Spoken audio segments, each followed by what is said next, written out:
मेरे मेरे श्रोतागण, मैं आपको आज विवाह प्रतिबंधक योग और विवाह में कलह क्यों होता है, विवाह क्यों मुश्किल से होता है, क्यों देर में होता है, मैं एक कुंडली बना के आपको सप्तम भाव की स्थिति के बारे में जानकारी दे रही हूँ। और गुरु शुक्र की स्थिति, जो विवाह कराते हैं, शुभ कार्य कराने वाले गुरु और शुक्र, ये सब हमारे कुंडली में की स्थिति कैसी है हो तो आपकी ये सब आपके जीवन में कलह, विवाह ना होना, विवाह हो भी गया तो भी बड़ी मुश्किल से विवाहित जीवन आपका चलता है। तो ये सब चीज़ें आपके कौन सी कुंडली में ये होते हैं, मैं इस बारे में जानकारी दे रही हूँ। ऐसी कौन सी कुंडली है जो ये सब जीवन में भूचाल मचते हैं विवाहित जीवन में। देखिए, आपका सबसे पहला भाव लग्न, लग्न के ठीक सामने जो सप्तम भाव होता है, ये हमारे पार्टनर का भाव होता है। आपके विवाह का प्रतिबंध क्यों होता है, विवाह में बात विवाह बन के क्यों कट जाती है, इसमें हमारे सप्तम भाव के स्वामी को देखने की ज़रूरत होती है।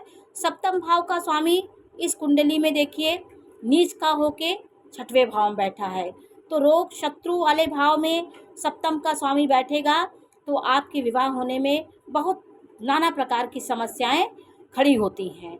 और राहु भी बैठा है तो ये बहुत ही विनाशकारी योग हो गया, आपकी कुंडली विवाह होने भी नहीं देता है। कभी कभी ऐसी परिस्थितियाँ आ जाती हैं, विवाह आपका बहुत उम्र हो जाने के बाद विवाह भी नहीं होता है।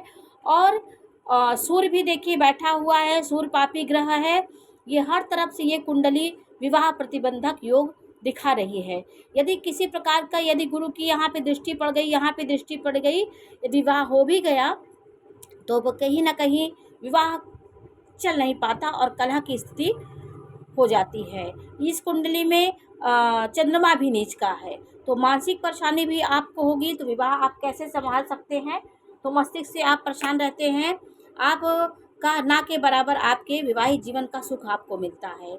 गुरु भी नीच का है तो कई चीज़ों से आपकी ये कुंडली बहुत दूषित कुंडली दिख रही है। विवाह के मामले में ये कुंडली बहुत दुखी है, दुखी वाली कुंडली है। जीवन में सप्तम भाव देखिए, चतुर्थ भाव अच्छा है, भूमि भवन का सुख इनको है, सब कुछ अच्छा है, मंगल है, रोचक योग बना रहा है, सूर्य है आपको देख रहा, आप ऊर्जावान साहसवान है। लेकिन जो भाव आपका दुर्बल होगा उससे सुख पाने में नाना प्रकार की समस्याएं आती हैं। यदि इस प्रकार की समस्याएं आती हैं तो शुक्र को मजबूत करने की कोशिश करिए। आप महिलाओं को जितनी भी आपकी नारी शक्ति हैं उनका आदर करिए, उनका चरण स्पर्श करिए, जो आपकी माँ के समान है उनको सुहाग का सम्मान दीजिए, उनका चरण स्पर्श करिए, माँ से रिश्ते अच्छे करिए, बहनों से अच्छे रिश्ते करिए, जो माँ के हिसाब से जो स्त्रियां हैं उनकी इज्जत करिए। गुरु को मजबूत करने के लिए गुरु के वस्त्रों को धारण करिए, पीला वस्त्र, भगवान विष्णु की पूजा करिए, दाल का दान करिए, दाल के साथ केला दान करिए और दाल दूध ये सब चीज़ आप मंदिर में दान दीजिए तो आपका गुरु आपका मजबूत होगा। दूध में आपने हल्दी डाल दिया या जल में हल्दी डाल के केले के वृक्ष को आप निरंतर सिंचन करिए तो आपका गुरु मजबूत होगा। और अपने हाथ में पुखराज की अंगूठी आप धारण करिए तो आपका गुरु कहीं ना कहीं आपको सकारात्मकता देंगे और गुरु की शक्ति आपके अंदर आएगी।